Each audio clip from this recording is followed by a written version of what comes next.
that grip, that good strong back grip.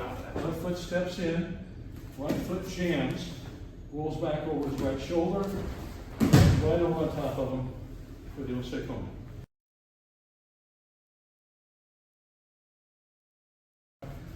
Let's look at more of a basic application of Sumi Gaeshi, the corner reverse direction throw. So here it is.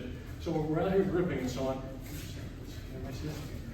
What we're going to do is get a standard grip, but it's going to be my left hand on the sleeve. All right.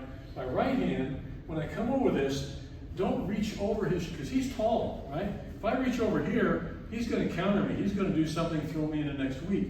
So when I come around, I want to get his back. I want to get a back grip on him, okay? So when I come around, I'm curling his deltoid. So I'm going to come around sideways like this. So when I'm working here, and I come around here, don't reach like this, reach around here. Almost like with your thumb like this, and catch it. Use it inside of your elbow, right on his deltoid, upper arm here, start here. So catch it like this and grip, okay? So we're working here. And also remember, when you always work for your grips, don't be wide and flailing with your hands. Stay not tight in the bat way, but controlled with your gripping like this and close to your body. So gripping here, I want to come in, catch it like this and get your grip back grip. So I get the middle of his back, between his shoulder blades, pretty much that grip. See that? So now I've got him in a good solid back grip. Okay, so here's the grip. Right. So that's the grip to start with. Right. Now what we're going to do is with the far side, the left foot is going to step to his right foot, pretty much.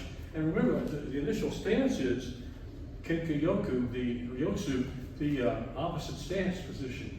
A thing that will help you also, if you stand this way, sideways, you're out of position. You want to stand with your feet forward. So my toe is pointing the direction I want to step into. See that? If you remember that, you'll step in correctly. Okay, so if I stand sideways, it's weak. It's not a good strong position to start with. So like this. Okay, so I've got him like this, and when I step in, I lower my level, and I'm getting very close. My chest is really touching onto his chest, like this, and I jam my foot. So when I jam my foot, my upper, my lower leg is going to jam just above his knee inside his inner thigh. So like this, step in and jam, and I'm pulling him tight to me, and I'm going to roll back to my left side. So watch how he does it. We'll coach you through it. He gets that grip, that good strong back grip.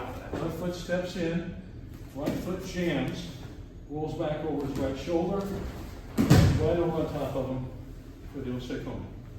Again, it's a good throw. It's a good transition from standing to the ground, immediately into a pinning situation.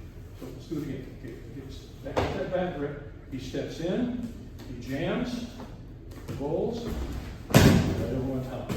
And when Jake is doing this, he's rolling over his right rear shoulder, his corner.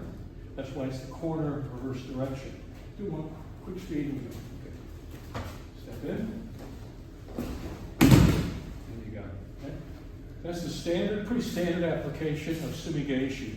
Some of you may like this as opposed to the cross grip we've been working on too. You may like this. It could be your preference. Okay? It's a great throwing technique. I'm a tall guy, and I always prefer this. I always was heard this as a tall man's tomonagi, or circle throw.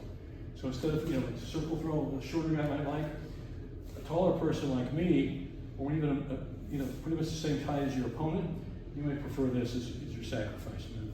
It's a good sacrifice technique, so tell me what. Okay? Let's practice.